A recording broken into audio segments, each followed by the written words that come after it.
मैं हिट किसको बोलता हूँ पता है? व्यूज़ को नहीं बोलता हूँ कि 1 मिलियन 10 मिलियन 50 मिलियन वो तो खरीद सकते हैं लोग। हाँ। गाना हिट मैं उसको बोलता हूँ कि 10 लोग भी सुने तो उनको 10 को पसंद आया। लोग आते हैं भाई यहाँ पे बर्बाद हो के वो वापस चले जाते हैं, सिर्फ अपनी गलतियों की वजह से नहीं, दूसरे की गलतियों की वजह से। ऐसा एक चीज़ जो आप चाहते थे कि इस इंडस्ट्री में ठीक होना चाहिए? सारे बड़े डायरेक्टर या सारे बड़े प्रोड्यूसर की एक लॉबी बनी हुई है कि वो इन म्यूज़िक डायरेक्टर को लेगा, इन सिंगर्स के साथ काम करेगा। मैंने करण सर के साथ अभी रिसेंट मेरी मूवी आ रही है सायरा खान केस। हर्ष भाई का स्वागत है वीजीएस में। आज हमारे साथ है हर्षवीर इंडी, जो कि म्यूजिक कंपोजर एंड सिंगर हैं, और उनकी रिसेंट मूवी है सायरा खान केस, जिसमें उन्होंने as a singer and music composer काम किए। जो यूपी बिहार से हैं वो भी लोग भोजपुरी नहीं सुनना चाहते हैं। कि आपको जो चीज़ें परोसी जाएंगी, जो चीज़ें दिखाई जाएंगी, आप वही देखोगे। अभी तक तो बहुत सारे सॉन्ग आपने इंडिविजुअली गाए हैं, अब थोड़ा हम लोग म्यूजिक के टेक्निकल एस्पेक्ट पे चलते हैं। प्लेबैक सिंगिंग से नहीं है कमाई ज़्यादा, सिंगर्स की सारी कमाई सोर्स के ऊपर है।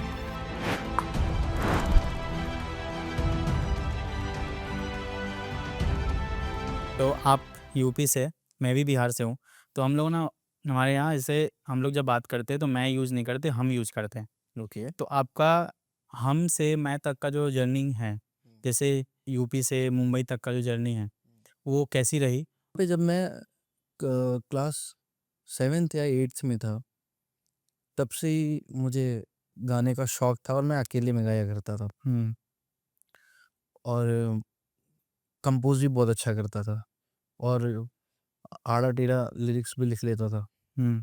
उसके बाद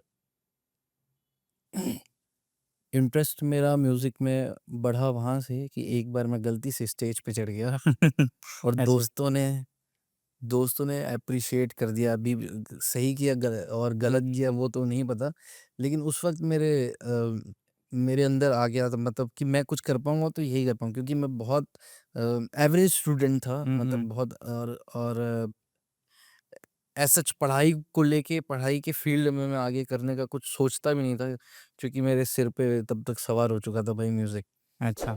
तो उस वक्त मैं फिर ऐसे स्कूल कॉम्पिटिशन्स में और मेरे गोरखपुर शहर में कुछ भी ऐसा म्यूज़िक कॉम्पिटिशन्स वगैरह ऐसे ही स्कूल में? कॉम्पिटिशन होता था, शहर में भी और स्कूल में भी। ओके।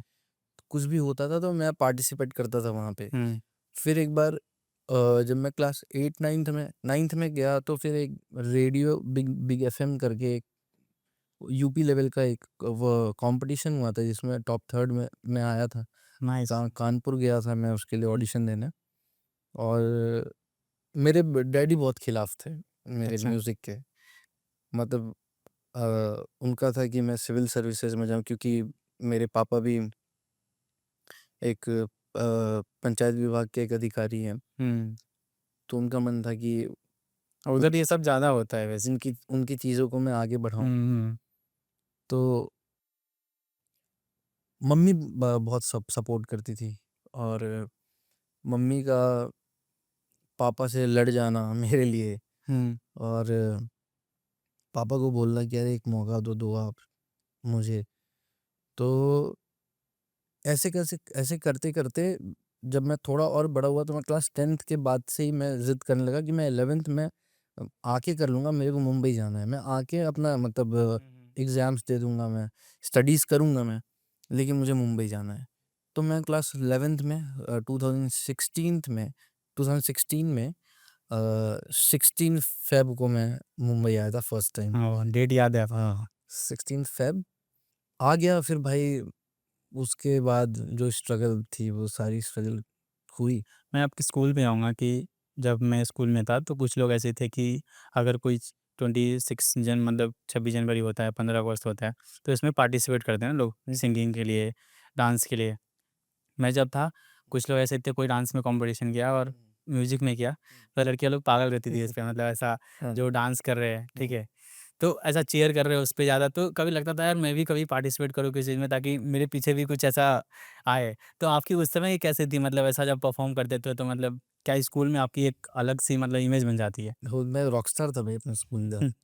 मैंने मतलब 3 स्कूल मैंने बदले। हाँ। तीनों स्कूल में मैं सिंगिंग में अच्छा था, और डांसर भी था भाई, डांस भी करता था। अच्छा, डांस हाँ, भी करता। हर इवेंट पे एक्स्ट्रा करिकुलम एक्टिविटीज़ में मैं हमेशा आगे रहा हूँ। या तो वो डांसिंग से रिलेटेड हो गया, या स्पोर्ट्स से हो गया, या म्यूज़िक से हो गया। तो कन्फ्यूज़ था ना, सब करना था तब मुझे। हाँ। उसके बाद अ, फिर जिस भी स्कूल में जाता था, वहाँ के लड़के बहुत चिढ़ते थे मेरे से, क्योंकि क्योंकि मैं गाना गाता था। उस समय मैं भी ऐसा ही था। क्योंकि मैं गाना गाता था, और कुछ लोग गाना गवाते थे, वो अच्छा नहीं लगता था उन्हें। तो ऐसे चलता था, हँसी-मज़ाक, लड़ाई, झगड़े, रूठना, मनाना। ओके, बैक टू मुंबई आते हैं। हुँ, जब आप मुंबई आए, हुँ।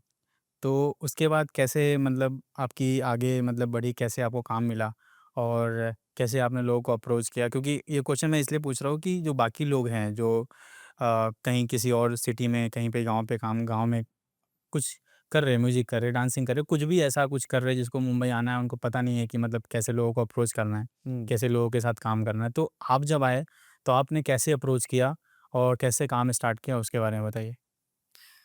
पहले भाई, जब मैं 2016 में आया था, हुँ, तो स्टार्टिंग के 1 महीने मेरे लिए तो बहुत टफ़ था, क्योंकि मैं तो घर से बगैर फ़ादर की मर्ज़ी के आया था। हुँ, तो मुँह बना के, थोड़ा सैड होके हुँ, उन्हें मानना पड़ा। लेकिन इतना होने के बाद अगर मैं यहाँ पे आया, और मैं अपने एक्सपेंसेस या अपने कुछ भी मैं पापा से लेते वक़्त बहुत शर्म आती थी, करेक्ट। हिचकिचाहट होती थी कि अभी अब इतना तो मान गए वो, अभी हाँ, इससे ज़्यादा मैं क्या बोलूँ? और ये केस के बाद आपके ऊपर ये भी होता कि इतने टाइम घर से पैसे ले आप, कुछ तो खुद का करना पड़ेगा। भाई मैं उस टाइम 16 साल का था, 16-17 साल तब का तो था। बहुत छोटे थे। मेरा तो बनता था उस टाइम, अभी मैं 25 का हूँ। हुँ, तो उस टाइम बनता था मैं, लेकिन बोल नहीं पाता था, क्योंकि फादर करेक्ट, हाँ। गुस्सा होते थे, और उनका और शायद। हम लोग इधर फादर और जो बच्चे का रिलेशन होता है ना, वो थोड़ा अलग टाइप का होता है। हाँ, हाँ, अलग, लेकिन जब मेरे को सबसे पहला गाना मिला, या सबसे पहले मैंने अर्निंग की, तो सबसे ज़्यादा खुश भी मेरे फादर ही थे। नहीं, अभी तक तो बहुत सारे सॉन्ग आपने इंडिविजुअली गाए हैं और हुँ। कंपोज़ भी किए।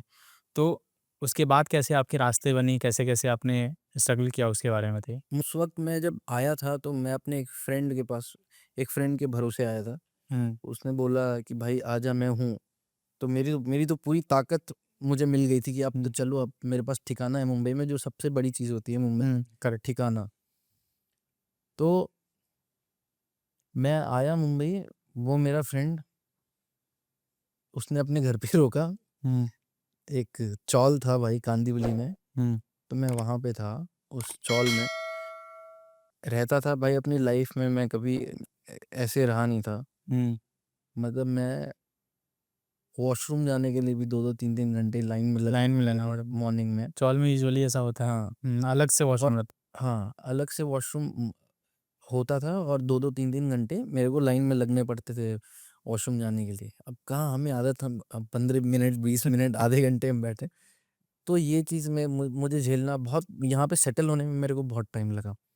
फिर उसके बाद मैं धीरे-धीरे थोड़ा नॉर्मल हुआ। फिर मुझे मिले एक प्रोड्यूसर, जिनको मैंने ऑडिशन दिया, और मैं सिलेक्ट हो गया एज़ अ सिंगर गाना गाने के लिए। मूवी का नाम था डांस में मेरी लग गई, सरोज खान जी की मूवी थी, और अच्छा। सैयद समीर अली करके उसके प्रोड्यूसर थे, प्रोड्यूसर हुँ, एंड डायरेक्टर। तो उस मूवी के लिए मैं सेलेक्ट हो गया, और Rashid Khan sir music director थे हुँ, गाने के। तो उन्होंने मुझे मौका दिया था, मैंने पलक मुछाल जी के साथ में मैंने टी सीरीज़ में रिकॉर्ड किया था अपना पहला गाना मुंबई में। हुँ, और अनफॉर्च्युनेटली वो मूवी आई नहीं अभी तक, जिससे बहुत उम्मीदें थी। मैंने हर जगह हल्ला कर दिया था, अरे मैंने ये गाया, वो गाया, फ़ोटोज़ पोस्ट कर रहा हूँ, न्यूज़ में, आर्टिकल्स में, हर जगह मेरे बारे में। उस वक़्त ही आ गया था। मेरे को लगा कि बस लाइफ़ बहुत ईज़ी हो गई भाई, अब तो हुँ, नाम मिल गया। अब अब सेट तो है। हाँ, अब तो 25 साल की उम्र तक, 24 साल की उम्र तक तो मैं तो करोड़पति। हाँ, फ़ेम-वेम पूरा सब साथ हुँ, में अपने। हाँ। बट आपने एक उम, करोड़पति मतलब वर्ड यूज़ किया। कैसा होता है कि जो मतलब सिंगर जो ऑलरेडी हैं, जो बड़े सिंगर हैं, हुँ। वो ऐसा 1 गाने का और ऐसा 2 गाने का करोड़ों कमाते हैं?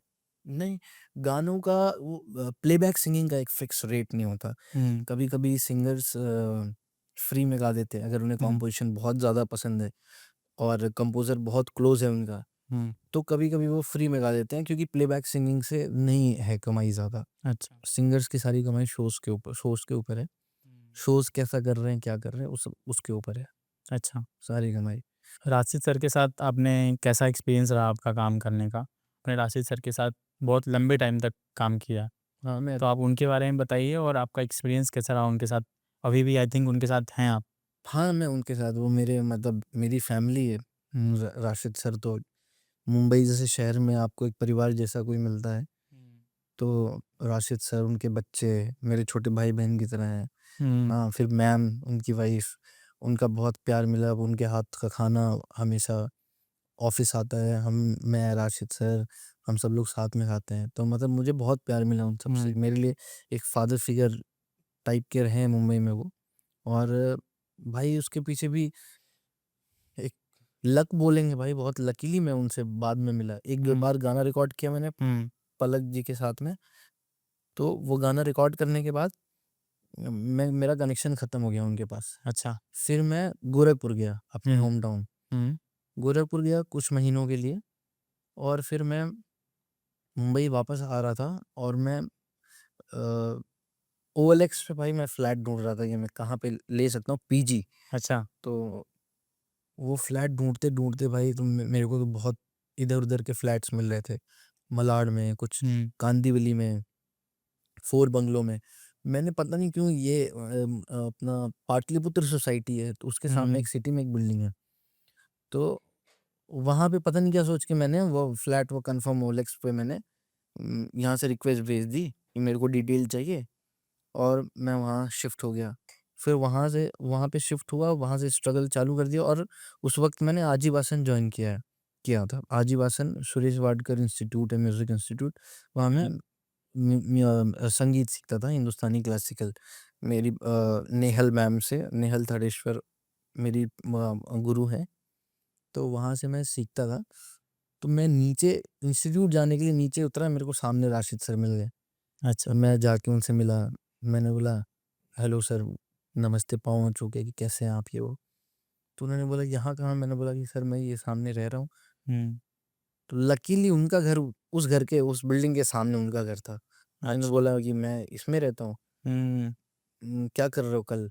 मैंने बोला कि कुछ नहीं सर, बस इंस्टीट्यूट जाना होता है मेरे को। हुँ, मैं वहाँ पे म्यूज़िक सीखता हूँ। वो बोले, "कल आ जाओ गिटार लेके कुछ बनाते हैं।" हुँ, तो 2016-17 से ही मैं उनके साथ में हूँ। अच्छा। जब उनकी मूवी आई थी शादी में ज़रूर आना, हुँ, उस वक़्त से मैं अभी तक हूँ साथ में। तो साथ में भी करता हूँ और अपना इंडिपेंडेंट भी करता हूँ। सो अभी तक आपने कौन-कौन से ऐसे प्रोजेक्ट्स किए हैं? आप उसके बारे में बताइए? मैंने भाई किए तो बहुत हैं। हुँ। आप रिलीज़्ड प्रोजेक्ट्स के बारे में पूछ रहे हैं या तो हाँ, रिलीज़ प्रोजेक्ट के बारे में पूछ रहा हूँ हाँ। कि जो-जो अभी तक रिलीज़ हो चुका है। मेरा भाई गाने तो मैंने राशिद सर के साथ जो एज़ एन असिस्टेंट किए हैं, हुँ, वो रिलीज़ प्रोजेक्ट्स हैं। जैसे पिया रे पिया गाना एक बहुत हिट हुआ था। हुँ, दुआ कीजिए, राज बर्मन ने गाया था। हुँ। पिया रे तो पिया उसने के एज़ अ साथ उसने कंपोज़र किया? As an assistant of music director Rashid Khan, मतलब असिस्टेंट अच्छा, म्यूज़िक डायरेक्टर। ओके। हुँ। हुँ, तो था ये सारे प्रोसेस में मैं होता था सर के साथ में, गाने-वाने बनाना। और फिर मेरा सिंगल्स आया, खफ़ा हो गया, हुँ, सहमी सी आँखें करके गाना। फिर मेरा बेचैन दिल को करार आ गया, एक गुल सक्सेना करके एक सिंगर है, उनके साथ में हुँ। आया था। म्यूज़िक डायरेक्टर राशिद खान ही थे। बाकी खफ़ा हो गया, सहमी सी आँखें, वो तो मैंने ही लिखा था, मैंने कंपोज़ किया था, मैंने ही गाया था। अच्छा, तो क्या तो कि उसकी क्या स्टोरी थी? मतलब मैंने सुना वो गाना, सॉन्ग काफ़ी अच्छा था और आपने फीचर भी आप ही कर रहे थे आई थिंक। हाँ। तो उसकी क्या स्टोरी थी? कैसे वो स्टार्ट हुई और कैसे कंप्लीट हुई उसके बारे में बताओ? उस गाने के पीछे स्टोरी भाई ये थी, जैसे मेरे को शिमला बहुत पसंद है। हुँ, तो मेरा कभी भी मूड ऑफ होता है या मुझे थोड़ा ऐसे बाहर जाना हो कुछ दिनों के लिए, हुँ, तो मैं शिमला प्रेफर करता हूँ जाना। और मेरा छोटा भाई है Harshvardhan, brother from another mother. हुँ, तो हर्ष है मेरा, मेरे छोटे भाई की तरह ही है मेरे साथ हमेशा। मतलब आज के टाइम में मैं अगर सबसे ज़्यादा किसी पर ट्रस्ट कर सकता हूँ किसी भी हुँ, चीज़ को लेके, अपने परिवार के ऊपर और हर्ष के ऊपर। ओके। हाँ, मैं कर सकता हूँ ट्रस्ट। तो हर्ष वो है, तो उसके साथ मैं शिमला जाता हूँ अक्सर। और शिमला में मुझे मतलब ऑलमोस्ट शॉप वाले, दुकान वाले, वहाँ स्टूडियो वाले जो गाने म्यूज़िक बनाते हैं, वो सब मेरे को जानते हैं। वहाँ पे जाके भी मैं म्यूज़िक ही करता हूँ, अच्छा। गाने रिकॉर्ड करना, गाने बनाना। तो खफ़ा मैं और हम कैमरा कैरी करते हैं अपने साथ में, कहीं फ़ोटोज़ के लिए या कुछ पोस्ट नहीं करते हैं, वो मेमोरीज़ वैसे ऐसे रख लेते हैं, अच्छा लगता है। तो हम गए थे वहाँ पे और मैंने उसी वक़्त बनाया था गाना खफ़ा हो गया, माना कि मुझसे खफ़ा हो गया तू। तो यार मैं एक्साइटेड, अभी कंपोज़र कैसे एक्साइटेड हो जाते हैं, भाई ये गाना कल ही आ जाना चाहिए। कंपोज़र को होता है भाई, अगर कोई गाना बन गया तो वो प्रोग्रामिंग स्टार्ट करो तुरंत, अगर अच्छा लग गया उनको, अगर दिन रात वो गुनगुना रहे तो। हाँ। मेरे साथ ऐसा था। तो मेरे को था कि अभी अभी शूट होना चाहिए, हम आए हैं तो अभी शूट हो जाना चाहिए, मेरे को फाइनल प्रोडक्ट लेकर जाना है यहाँ से। तो शूटिंग उसकी ऐसे, फिर मैं वहाँ पे शिमला में सर्च कर रहा था कि फीमेल एक्ट्रेस मैं किसको लूँ यहाँ से, क्योंकि सब कोलैबोरेशन में हम कर रहे थे। तो वहाँ पे एक सुहानी नाम की लड़की मेरे को इंस्टाग्राम पे मिली। मैंने वहीं मिली? हाँ, शिमला में, डायरेक्ट मेडिकल फील्ड से है वो। मैंने डायरेक्ट मैसेज किया, सुहानी देयर इज अ सॉन्ग। अच्छा, वो मतलब एक्ट्रेस नहीं है? नहीं, वो एक्ट्रेस नहीं है। हाँ। हाँ, हाँ। तो मैंने उसको मैसेज किया, there is a song I want to feature you. तो सुहानी का सामने से मैसेज आया, उसने कंफर्म किया कि हाँ मेरे को गाना अच्छा लग रहा है, करते हैं ये वो। फिर हर्ष का एक फ्रेंड है मेरे छोटे भाई जैसा, नवनीत, वो दिल्ली था उस वक्त। तो उसके पास ड्रोन था, मैंने उसको कॉल किया कि नवनीत आ जाओ यहाँ पे शिमला में, शूट करना है गाना। अभी एक दिन सुहानी से बात हुआ, हम अगले दिन गाना शूट कर लिया भाई, पूरा खफा हो गया। अच्छा। हाँ, और तब जाके मेरे को सुकून मिला कि चलो अभी गाना बन गया। और वो गाना भाई, जिस दिन मैंने वो गाना बनाया था कि एक बहुत बड़े बॉलीवुड के डायरेक्टर को मैंने वो गाना भेजा था बात करके, मैं नाम नहीं लूँगा। उन्होंने उन्होंने सुन के कॉल किया था, और वो कॉल आई थी कि गाना अच्छा लग रहा है, ये वो, मैं आपको रिवॉर्ड करता हूँ। औ उसके बाद भाई ना उनकी कॉल रिसीव हुई ना मैसेज आया। तो फिर और मेरे को वेट नहीं हो रहा था, मेरे को ये गाना चाहिए था रिलीज्ड। और टचवुड ये गाना यूट्यूब से ज़्यादा ये गाना अपना ऑडियो स्ट्रीमिंग पे चला। अच्छा। हाँ, ऑडियो स्ट्रीमिंग पे गाना बहुत अच्छा चला। और अभी एक फ्रेंड ऑफ फ्रेंड है मेरा, वो दिल्ली के किसी सैलून में वो बाल कटवा रहा था, किसी अच्छे सैलून में। तो उसने वहाँ से रिकॉर्डिंग करके मेरे पास भेजी, भैया ये आपका खफा हो गया गाना चल रहा है यहाँ पे। तो बहुत अच्छा लगा। सेटिस्फाइंग लगता है ना कि मतलब जो काम किया मैंने, मतलब लोग अप्रिशिएट। गाना हिट है। हाँ। गाना हिट है। मैं हिट किसको बोलता हूँ पता है? व्यूज़ को नहीं बोलता हूँ कि 1 मिलियन, 10 मिलियन, 50 मिलियन, वो तो खरीद सकते हैं ना लोग। हाँ। गाना हिट मैं उसको बोलता हूँ कि 10 लोग भी सुने तो उनको दसों को पसंद आया। करेक्ट। 10 लोग भी सुने तो उनको समझ में आया, वो लूप पे सुने, वो अप्रिशिएट करे, जेन्युइनली अप्रिशिएट करे, तो उसको मैं हिट गाना बोलता हूँ। हाँ। अब थोड़ा हम लोग म्यूजिक के टेक्निकल एस्पेक्ट पे चलते हैं कि जब आप म्यूजिक बनाते हो, कोई भी म्यूजिक जब आपके माइंड में आता है, जब आप गुनगुनाते हो या लिखते हो, तो आपका एक स्टार्ट से एंड तक क्या प्रोसेस होता है? कैसे आप स्टेप बाय स्टेप आगे बढ़ते हो एक अच्छे सॉन्ग और एक मतलब जो आपके माइंड में जो सॉन्ग आपने लिखा है उसके ऊपर स्टेप बाय स्टेप आप एक बताओ कि कैसे कैसे आपका प्रोसेस होता है? कॉम्पोजिशन और मैं लिरिक्स। आपसे इसलिए क्वेश्चन पूछ रहा हूँ क्योंकि आप राइटर भी हो, लिखते भी हो सॉन्ग, गाते भी हो और कंपोज करते हो, तो म्यूजिक के ऑलमोस्ट एस्पेक्ट आप कवर करते हो। तो इसलिए मैं आपसे एक प्रोसेस जानना चाहता हूँ कि कैसे कैसे आप स्टेप बाय स्टेप आपका प्रोसेस है। तो बिकॉज भाई मैं म्यूज़िक बनाने का एज सच मेरा कोई प्रोसेस नहीं है। अगर मैं बैठ के ऐसे मैं सोचूं ना कि चलो मैं कुछ कंपोज करते हुए कुछ लिखता हूँ, तो मेरे से ज़्यादा अच्छा उस वक्त नहीं बनेगा जब टहलते वक्त बन जाएगा, जब बाइक पे बन जाएगा, कार चलाते हुए बन जाएगा। I am talking about lyrics and composition both. Okay. तो मेरे से कोई अगर जैसे एक धुन कुछ दिमाग में आ गया, कुछ कॉम्पोजिशन मेरे से बन गया, मैं फटाक से उसको रिकॉर्ड कर लेता हूँ या याद रह जाता है मेरे को, उस पर फिर मैं लिरिक्स लिखता हूँ अपने तरफ से, कोशिश करके कि मैं मतलब डीप जाकर लिखूँ, डीप फीलिंग में घुस के लिखूँ। और जब तक मुझे किक नहीं मिलता, जब तक मुझे हिट नहीं करता, तब तक उसके आगे मैं बढ़ता ही नहीं हूँ। अच्छा। तो मेरे कोई भी कॉम्पोजिशंस ऐसे ही बनते हैं भाई, चलते फिरते घूमते टहलते खाते पीते, ऐसे ही मेरे कॉम्पोजिशंस मैं बनाता हूँ। या कभी कुछ सोच रहा हूँ, हाँ, रात में कभी नींद नहीं आई, हाँ, कभी परेशान हो कुछ, तो उस हालात पे लिख देता हूँ, उस हालात पे कंपोज कर देता हूँ। हाँ, बहुत खुश हूँ, उस हालत पे कर देता हूँ। तो मैं ऐसे बनाता हूँ भाई अपने सारे गाने, ऐसे बना बना के भाई। मैं अपने सबसे पहला रिलीज कॉम्पोजिशन, अभी तो मैं यूट्यूब से हटाया हूँ उसको, क्योंकि मैं बहुत गंदा दिख रहा था भाई। वो अच्छा। क्लास 9th में मैंने वो एक पैसे इकट्ठे करके मैंने म्यूजिक वीडियो बनवाई थी। मेरा पैर, ये वाली टांग मेरी टूटी हुई है, रॉड है इसमें। अच्छा, हाँ, ये कैसे हुई थी? ये एक्सीडेंट हो गया था भाई मेरे होम टाउन में। मैं गिटार लेने जा रहा था भाई, अपना गिटार किसी अच्छा। फ्रेंड के घर रखा था, तो ये टूट गई। मैंने अपना जो गिटार था वो हॉस्पिटल में मैंने मंगवा लिया।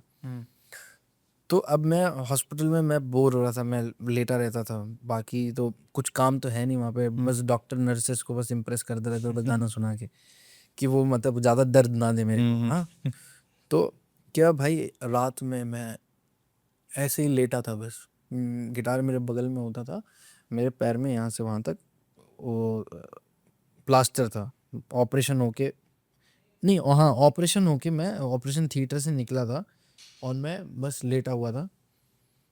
तो फिर उसके बाद मैं गिटार उठाया, मेरे से वो सबसे पहला मेरा रिलीज कॉम्पोजिशन बना था और लिरिक्स था भाई, दिन मेरा रात मेरी कैसे कटे, वाह। तेरे बिन एक पल जी ना सके, आदतें है बुरी मुझको लगी, तेरे बिन एक पल जी ना सके, ऐसा ही था कुछ। आजा मेरे माहिया ना जावे ना जा, आजा आजा करके, ऐसे करके गाना था। तो बनी गाना वो? हाँ, वो गाना बना भाई, वो गाना मैंने यूट्यूब पे भी डाला, उस वक्त लोगों ने देखा भाई। वो मेरे होम टाउन में, मेरे गोरखपुर में, मेरे शहर में ये म्यूज़िक वीडियो का और ये सिंगिंग में एक होता है ना आपका रोल मॉडल की, यार वो कर रहा है मेरे को भी करना है, तो मैंने वहाँ पे शुरुआत की थी इस चीज़ की। तो मैं बचपन से ही लगा था इसमें म्यूज़िक वीडियोस बनाना, गाने गाना। तो इस चीज़ की शुरुआत मैंने की थी। तो उस टाइम से मैं लिखता हूँ, उस टाइम से मैं गाता हूँ, उस टाइम से मैं कंपोज करता हूँ। तो मेरे को, मैं कभी सोचता नहीं था भाई उन चीज़ों से, इन सब चीज़ों से मैं पैसे कभी कमा सकता हूँ, या इनसे कमाए हुए पैसे मैं अपने ऊपर या अपनी बहनों को, मेरे छोटे भाई, मम्मी डैडी के लिए मतलब ये एक इनकम सोर्स हो सकता है मेरा हो ऐसा। सकता है। हाँ, कभी सोचा नहीं था। वो बाद में होते होते फिर अच्छा हो गया। फिर शोज़ वगैरह भी करता हूँ मैं। फिर आपने बताया कि एक फिल्म के लिए आपने काम किया था, शायद वो रिलीज़ नहीं हो पाई। उसके बाद भी अगर आपने कोई फिल्म के साथ की है तो आपने मतलब ऐसा किन किन डायरेक्टर के साथ काम किया? मैंने रिसेंट में हसनैन सर के साथ काम किया, हसनैन हैदराबाद वाला। मेरी एक बहुत ही अच्छी दोस्त है, श्वेता राज, वो बहुत कमाल के लिरिक्स राइटर हैं, वो स्क्रिप्ट राइटर भी हैं वो। तो वो सतीश कौशिक के साथ में उन्होंने बहुत काफ़ी काम किया है। कागज़ मूवी एक पंकज त्रिपाठी की आई थी, कागज़। उसमें उन्होंने गाना लिखा है। या वो मेरी बहुत अच्छी दोस्त हैं। और लकीली और बाय गॉड ग्रेस उनको लगता है कि मैं उनके लिरिक्स के साथ जस्टिस करता हूँ, मैं जैसा कंपोज करता हूँ। तो उन्हें बहुत मेरे कॉम्पोजिशन बहुत अच्छे लगते, तो उन्होंने मुझे रिकमेंड किया था। उन्होंने मुझे हसनैन सर से मिला था। हसनैन हैदराबाद वाला डायरेक्टर हैं, जिन्होंने फिल्म की थी द किलर, द ट्रेन, और स्वीटी वेट सेनाराई, इमरान हाशमी की, और ये हिमांशु कोहली की। तो उनके एक मूवी उनकी एक हसीना थी, उसमें मैंने एक गाना किया है। तो मैंने रिसेंट अभी जो मेरी मूवी एक आ रही है, सायरा खान केस, तो उसमें आई थिंक आप सोलो मतलब कंपोजर है ना, आई थिंक। हाँ, सोलो कंपोजर हूँ। मतलब मेरा गाना है उसमें, थ्रू आउट द मूवी बज रहा है, थोड़ी थोड़ी देर पे अच्छा। मेरा गाना उसमें एक गाना गाया भी है बीच में मैंने। वो तो इंस्टेंट मैंने और अच्छा, मैंने उस मूवी का मैं बैकग्राउंड स्कोर कंपोजर भी हूँ उस पिक्चर का। मैंने बीजीएम भी किया है। मतलब ऑडियो अगर जरा सा भी एक हुआ तो पिन मेरा। ड्रॉप भी हो रहा है ना, हाँ। और या कुछ खट की आवाज़ आपको आई, समझ जाओ वो मेरे किया धराया है वो। हाँ। हाँ, क्योंकि पूरा ऑडियो मैंने, बीजीएम गाने सब मैंने किए उसके। तो बीजीएम में मेरे साथ शारन है, मेरा छोटे भाई की तरह म्यूज़िक प्रोड्यूसर। मेरे सारे गाने शारन ही करता है। तो शारन के भरोसे मैंने ले लिया था, क्योंकि टेक्निकली वो बहुत स्ट्रांग है। अच्छा। हाँ, वो बहुत अच्छा काम करता है, बहुत अच्छा म्यूज़िक प्रोड्यूसर है। तो मैंने उसके भरोसे ले लिया। अच्छा, एक और बीजीएम के पीछे एक और स्टोरी है भाई। मेरे पास सेटअप नहीं था, और मेरा गाना वाना तो हो गया, सेलेक्ट हो गया, मैंने गाना रिकॉर्ड भी कर लिया। सोहम दादा को रिकॉर्ड किया था मैंने, सोहम चक्रवर्ती को, जिन्होंने इन दिनों गाया है मैं life in a metro movie की। तो सोहम दादा को मैंने रिकॉर्ड कर लिया। अब ये हुआ बैकग्राउंड म्यूजिक भी मैं लग गया पीछे कि मेरे को चाहिए, मेरे को चाहिए। भाई मेरे पास सेटअप नहीं था, मेरे पास मॉनिटर्स थे, कीबोर्ड मिडी था, और साउंड कार्ड था, माइक था, ये सब था। मेरे पास कंप्यूटर नहीं था, क्योंकि उसके पहले एक मेरा फ्रेंड था, उसके मैं उस पे मैकबुक पे काम किया करता था। वो चला गया था, तो 1-2 महीने से मैं सोच रहा था कि यार लूँगा, और पैसे वैसे इकट्ठे करके। तो वो सीन बन नहीं पा रहा था उसका, सेटअप का। मैं गया, मैंने झूठ करण राजदान सर से, जो डायरेक्टर हैं मेरी मूवी के, मैंने उनको बोल दिया कि सर मैं बैकग्राउंड म्यूजिक मैं कर लूँगा। उन्होंने पूछा सेटअप कौन से है, तो मैं बोला कि है सर, सब है, मैं सर कर लूँगा। आपको पता है कितना बड़ा रिस्क लिया था मैंने। करेक्ट। बड़ी बट वो अंदर से कॉन्फिडेंट होती है ना कि हाँ मेरे पास नहीं है बट मैं कर लूँगा। मैं कर लूँगा। अभी उसके आगे की स्टोरी मैं आपको बताता हूँ। मैंने बोल दिया कि हाँ सर मैं कर लूँगा। उन्होंने मुझे एक छोटा सा क्लिप दिया टेस्ट करने के लिए कि कैसा करता है। मुझे 1 मिनट का क्लिप होगा। मैं ऐसे जुगाड़ करके कोई स्टूडियो फ्रेंड का और शारून में और बैठ के हमने वो बीजीएम किया। उन्हें बीजीएम अच्छा लगा, लेकिन उन्हें अभी तक नहीं पता था सेटअप नहीं ये करेगा कैसे ये। हाँ, मैंने भाई सेटअप जाके एक पहचान वाले कंप्यूटर शॉप से मैंने सीपीयू असेंबल कराया। मैंने वो स्क्रीन लिया, मॉनिटर लिया, उस पे काम किया, और जो बैकग्राउंड म्यूजिक से, जो बीजीएम से जो पैसे आए थे, वो मैंने वहाँ पे दिया। तो मैंने ऐसे किया था वो बीजीएम कि मेरे को मैं कोई वो नहीं था, मतलब कि मैं कर पाऊंगा नहीं कर पाऊंगा क्या है ये, लेकिन मेरे हाथ से प्रोजेक्ट नहीं जाना चाहिए। हाँ, और इतना तो भरोसा था भाई कि जब हो जाएगा, कर लूँगा मैं, कि थोड़ा एक्सप्लोर करूंगा तो कर लूँगा। तो मैं सेटअप पहले लेके आया, और वो बीजीएम झूठ बोल के कि हाँ मेरे पास सेटअप है, और मैं ऐसे रोटेट कर दिया। तो भाई आप ये बताओ कि आपने मतलब म्यूज़िक इंडस्ट्री में ऐसे क्लोजली काम किया है और आप आगे भी कर रहे हो, तो आपको क्या लगता है कि इस चीज़ इंडस्ट्री में क्या ठीक होना चाहिए, मतलब या कुछ ऐसा सही चीज़ है या ख़राब जो आपको लगता है कि ये चीज़ें गलत है उसमें, या ऐसा एक चीज़ जो आप चाहते थे कि इस इंडस्ट्री में ठीक होना चाहिए, आपके अकॉर्डिंग क्या है वो? सब जैसे कि सब कुछ ठीक होना चाहिए भाई। जैसे कि आप एक्सप्लेन करो कुछ इसके बाद। जैसे कि भाई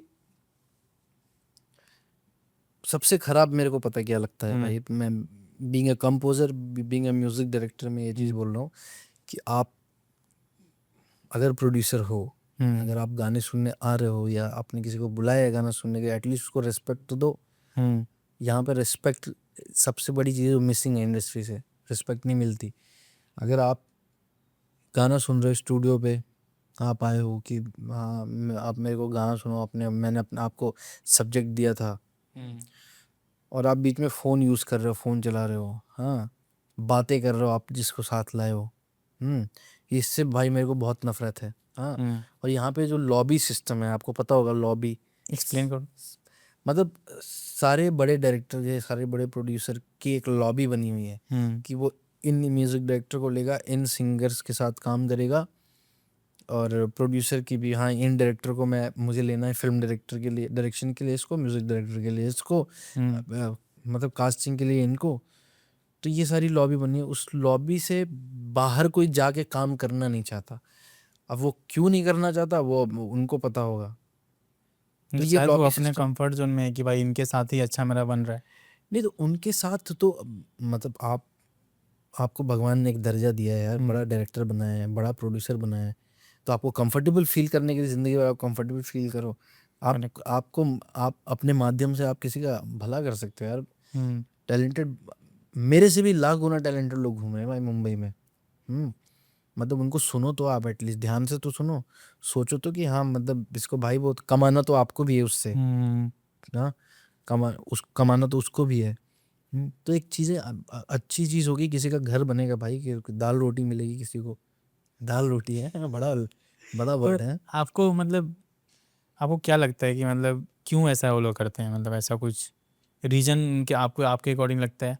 अच्छा, और आप ये बताइए कि आपने मतलब इस चीज़ को कैसे फेस किया? आपके साथ ऐसा कुछ हुआ है, ऐसा कुछ? भाई सबसे पहले तो मैं एज अ सिंगर आया था यहाँ पे, ठीक है। म्यूजिक डायरेक्टर्स भाई टॉर्चर करते हैं सिंगर्स को, हाँ मतलब वो नौकर समझते हैं। अच्छा। हाँ सारे म्यूजिक डायरेक्टर्स की बात नहीं कर रहा हूँ, लेकिन है इंडस्ट्री में। और भाई मतलब मैं आज तक, आप विश्वास नहीं करोगे, मैं राशिद खान सर के अलावा किसी म्यूजिक डायरेक्टर के पास कभी नहीं गया काम मांगने एज ए सिंगर। क्योंकि क्योंकि अब हम क्या, हम सर्कल थे, मेरे पहचान में भी कुछ लड़के सिंगर, हाँ हम सब कई सारे दोस्त फ्रेंड्स बन गए थे यहाँ पे। अब एक जगह पे ऑडिशन देना है, मिलना है, इंस्टीट्यूट है, तो हम आपस में बात करते तो मैं सुनता, सबकी बातें सुनता था कि उसने ये बिहेव किया, उसने ये बिहेव किया, ऐसे बिहेव किया, या गाली दे के बात करना। मतलब किसने हक दिया आपको गाली देने का, हाँ। और भाई मैं जैसा लड़का हूँ, मैं थप्पड़ बजा दूंगा, मेरे को फर्क नहीं पड़ता। तो मेरे को अगर कोई गाली दे, किस बात पे मतलब ऐसा होता है? गाली देना किसी भी बात पे, आप एक सुर आपका गया तो आप गाली दे दो, हाँ ये कैसा गा रहा है चूतिया, जा सीख के आ पहले, हाँ गंदी गंदी गाली तो भाई। बहुत डीमोटिवेटिंग रहता होगा। भाई बहुत डीमोटिवेटिंग भाई, मतलब इंसान क्या फील लाएगा यार अपने अंदर, कोई हैप्पी सॉन्ग गा पाएगा कोई, आप बताओ, हाँ। जो कोई इंसान है वो इतना स्ट्रगल कर रहा है, 10 साल से 5 साल से घिस रहा है, और जब वो काम करने आता है तो उसको ऐसा सुनने को मिलेगा तो टूट जाएगा अंदर से। बिल्कुल भाई, बेशक टूट जाएगा। और इसीलिए लोग आते हैं भाई यहाँ पे बर्बाद होके वो वापस चले जाते हैं, सिर्फ अपनी गलतियों की वजह से नहीं, दूसरे की गलतियों की वजह से, दूसरे की बिहेवियर की वजह से डिमोटिवेट होके वो वापस चले जाते हैं। उनको उनके हक का मिलता ही नहीं, वो जो डिज़र्व करते हैं वो उन्हें मिलता ही नहीं। सिंगर है और वो उसके ऑलरेडी इंडस्ट्री में कोई पहचान है, अब बड़े मतलब बड़े लेवल पे किसी से पहचान है, शायद वो आपसे उतना अच्छा नहीं गाता होगा, लेकिन वो जल्दी ग्रोथ हो जाएगा क्योंकि वो वहाँ जाके सीख जाएगा, या मतलब वहाँ जाके टैलेंट मतलब अपनी स्किल को इन्हांस करेगा, क्योंकि अपॉर्चुनिटी उसको बहुत जल्दी मिली।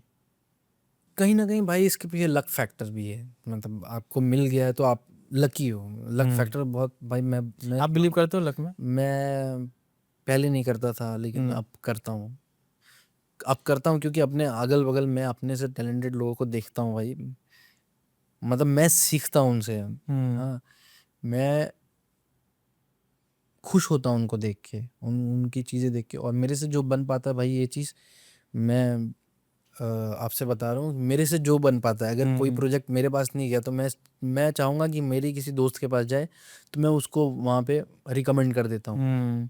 तो मैं तो ये बहुत हेल्प करता हूँ भाई लोगों की। नए नए आर्टिस्ट मेरे घर पे अक्सर आते रहते हैं भाई, आप कभी भी 2 दिन 4 दिन 1 हफ्ते पे मेरे घर पे आओ, आप देखो कोई ना कोई नया आर्टिस्ट आया है, गांव से आया है, मैं बोल देता हूँ भाई महीने 2 महीने की बात है, तो मेरे पास रहे, खाना वाना सब मैं दूंगा, हाँ। और ऐसा सपोर्ट करता हूँ और उनको। अपने में बहुत बड़ी चीज़ है ये, मतलब हाँ करनी चाहिए लोगों को। मेरे लिए नहीं किया ना भाई किसी ने, तो मैं करता हूँ, मुझे पता है कि मैंने क्या झेला है, तो मैं चाहता हूँ कि मैं अगर हूँ और मैं अगर देख रहा हूँ किसी को झेलता हो, तो मेरे से नहीं देखा जाएगा, आर्टिस्ट हूँ ना भाई आफ्टर ऑल। मुझे आपके बारे में एक बहुत अच्छी बात लगी कि हम लोग ऐसे ही, मैं और शोभित बैठे थे ऐसा और डिस्कस कर रहे थे कि कैसे कैसे हम लोग इसको प्लान आउट करेंगे और कैसे कैसे इसको आगे बढ़ाना है। तो इसके मन से आया कि यार एक हर्ष इंडी करके, हर्षवीर इंडी, हर्षवीर इंडी करके तो उनसे हम लोग बात कर सकते हैं। तो मैंने ठीक है मैसेज करते हैं, तो आपको हम ऐसा मैसेज किया और आप मतलब एक झटके में मतलब ऐसा रिप्लाई भी आया और आपने मिलने के लिए रेडी भी किया कि हाँ ठीक है आप स्टूडियो आ जाओ। और हम लोगों ने, मैं जेन्युइनली ये बता रहा हूँ कि जब मैंने आपके पास आया, आई थिंक शोभित पहले आपसे मिल चुका था, बट मैं जब फर्स्ट टाइम आपको मिला तो मुझे वो लगा ही नहीं कि मैं एक अलग किसी बंदे से मिल रहा हूँ या कुछ नए नए बंदे से मिल रहा हूँ या कुछ ये इंसान जो कुछ काम कर चुका है। शायद मैं पहले सोच के गया था कि पता नहीं भाई ये रेडी होगा कि नहीं होगा, अभी उतने फॉलोअर नहीं है, उतने सब्सक्राइबर नहीं है, रेडी होगा कि नहीं होगा, बट जब आपसे मिला तो एक अलग ही वाइब आ गया, एक वाइब चेंज हो गया कि भाई फ्रेंड वाली बात या पहले भाईचारे वाली बात वो आ गई। करेक्ट। तो ये चीज़ बहुत अच्छी लगी, मतलब अपने में जो फर्स्ट इम्प्रेशन आपका आया था मेरे। सबसे बड़ा रीज़न पता है क्या है इसके पीछे, कि मैं ऐसा हूँ, मेरा म्यूज़िक भाई। मैं कहाँ लेके जाऊँगा ये घमंड भाई, आपसे मैं हूँ। हाँ, मुझसे नहीं पब्लिक है, पब्लिक से मैं हूँ, लोगों से मैं हूँ, आप जैसे भाई लोगों की वजह से मैं हूँ। आपने सोचा ना कि हाँ चलो करते हैं पॉडकास्ट भाई का, लेते हैं, शूट करते हैं, तो आपको मैं कैसे आपके साथ गलत बिहेव या अपने एटीट्यूड कैसे दिखा सकता हूँ? हाँ भाई, हाँ, आप मतलब आज आप मेरे वजह से कब हर्ट हो गए, हाँ, और आप हर्ट हो गए, फिर आपकी कम्युनिटी हर्ट हो गई, तो लॉस है ना मेरा, उसमें लॉस है। और मेरे मन से ये चीज़ आती ही नहीं कि मेरी वजह से किसी को ठेस पहुँचे। मैं इतना हेल्पफुल हूँ ना, अगर मेरे पास भी ये मेरे मम्मी डैडी बहुत डरते हैं इस चीज़ से, कि मेरे पास पॉकेट में अगर मेरे पास 100 रुपये भी रहे ना, किसी को देखूंगा नीडी पर्सन को, मैं 100 रुपये की ज़रूरत है, मैं पूरा निकाल के उसको दे दूंगा, बाद में सोचता हूँ अरे अब मैं क्या करूँ। और मैं उस चीज़ को कोसता भी नहीं हूँ कभी, ये मैंने दे दिया। म्यूजिक ऐसी चीज़ है ना कि आपको शांत बनाती है, आपको म्यूजिक ऐसा मेडिटेशन है। Music is a truly meditation भाई, म्यूज़िक। लेकिन भाई जो रियल म्यूजिशियन होगा ना, उसके लिए मेडिटेशन है। बहुत लोग मजाक बना लेते हैं भाई, मजाक में ले लेते हैं। कुछ लोगों को गांजा चाहिए होता है म्यूजिक करने के लिए, हाँ, कुछ लोगों को अल्कोहल चाहिए होता है म्यूजिक करने। कुछ लोग भाई अभी देखो, मैं आपको लिख के दे रहा हूँ भाई, अभी से 70-80% 90% लोगों को म्यूजिक सीखना है लड़की को इम्प्रेस करने के लिए, क्योंकि वो लड़की इम्प्रेस करना चाहते हैं। एक दो स्टोरी मैंने सुनी है कि वो पहला गिटार हाथ में लिया था लड़की को इम्प्रेस करने के लिए, बट कहीं ना कहीं वो चलते गया, इंटरेस्ट आते गया और उन्होंने एक अच्छे लेवल पहुंच गया। तो उसने स्टार्ट किया किसी और रीजन के लिए, बट वो पहुंच कहीं और गया। तो भाई बदलती है ना चीज़ें, हाँ, इंसान मतलब की सोच बदलती है। तो आप अपने फ्यूचर में जो सॉन्ग्स आ रहे हैं, आने वाले हैं, या फ्यूचर में जो भी आपकी सॉन्ग रिलीज होने वाले हैं, तो अगर उसके बारे में आप कुछ बता पाओ तो। मेरा तो अभी एक मेरी मूवी आ रही है सायरा खान केस, तो वो हमारे श्वेता जी ने लिखा है, श्वेता राज ने लिरिक्स लिखा है, सोम दादा ने गाया है, सोम चक्रवर्ती। मैं म्यूज़िक डायरेक्टर हूँ। और फिर एक और सॉन्ग है, तुम्हें इतना प्यार करूँ, जिसका लिरिक्स भी मैंने ही किया है, कॉम्पोजिशन भी मैंने, और गाया भी मैंने ही है।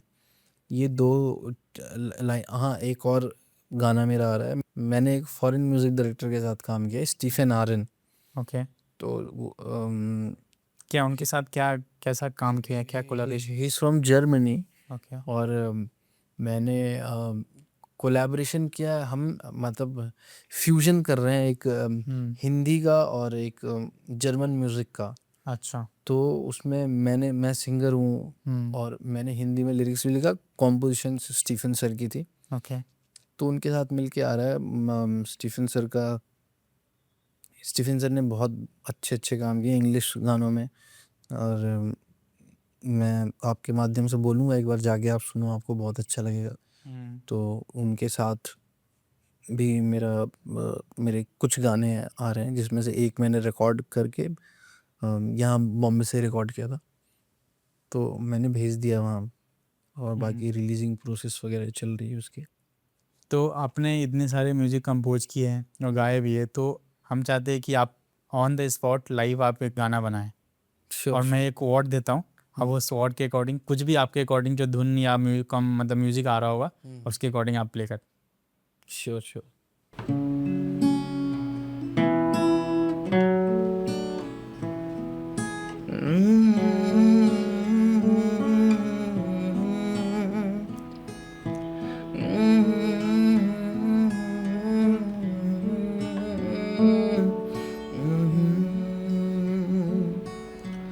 दिल में बसे हो तुम, कैसे बताऊं तुमको, मेरे लिए क्या हो तुम, कैसे बताऊं।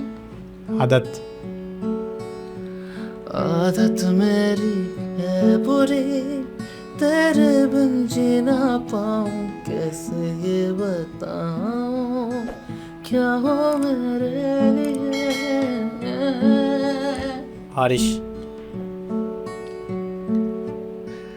बारिशों में भी मुझे तेरी याद आती है, तुझको ना खबर बूंदे मुझे कितना दर्द। तड़पाती है। दर्द में जब रहता हूँ तेरी याद आती है, तेरी याद आती है, तेरी याद आती है। वाह, नाइस। थैंक यू भाई। सो आप एक सॉन्ग, आप अपना सॉन्ग जो आपने गाया है या कंपोज किया है, जो आपके दिल से करीब हो, जो आपको ज़्यादा पसंद हो। सारे गाने मेरे फेवरेट हैं बनाए हुए, जितने मैंने कंपोज किए, लिखे, गाए, लेकिन फिर भी एक मेरे दिल का सबसे करीब गाना है। एक लड़की भाई, बहुत, अगर आप किसी से प्यार करते हो, वो लड़की बहुत परेशान है, हाँ, और अपनी दुनिया की चीज़ों में उलझी हुई है, कुछ भी अच्छा नहीं चल रहा है, घर, फैमिली में, लाइफ में। आप उसके पार्टनर हो, आप उसके साथ रहोगे, उसको नींद नहीं आ रही है, वो सो नहीं पा रही है, तो मुझे लगता है जो मेरा एक गाना है मैंने बनाया था, उससे अच्छा कोई तरीका नहीं हो सकता उसको मनाने का या उसको ये एहसास दिलाने का कि मैं आपके साथ हूँ। वो गाना क्या था?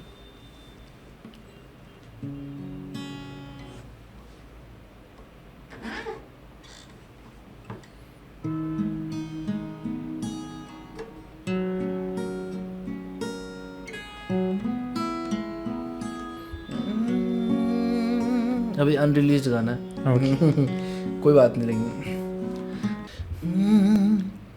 हाथों को फेरे तेरे जुल्फों में, कह दूं कि तुझसे कितना प्यार है, तन्हाई में और अंधेरों में साया बन के दिल तेरे साथ है। वादा है मेरा पलकों को तेरे भीगने ना दूंगा,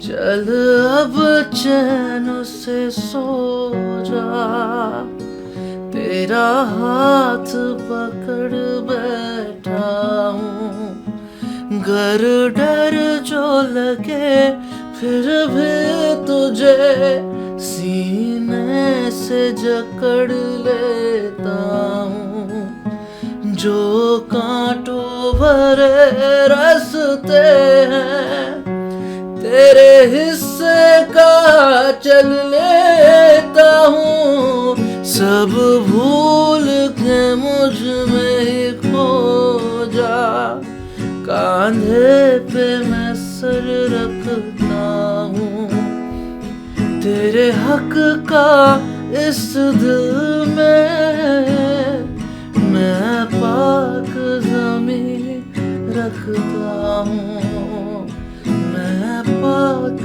ज़मीं रखता हूँ। Super super, amazing. Thank you so much.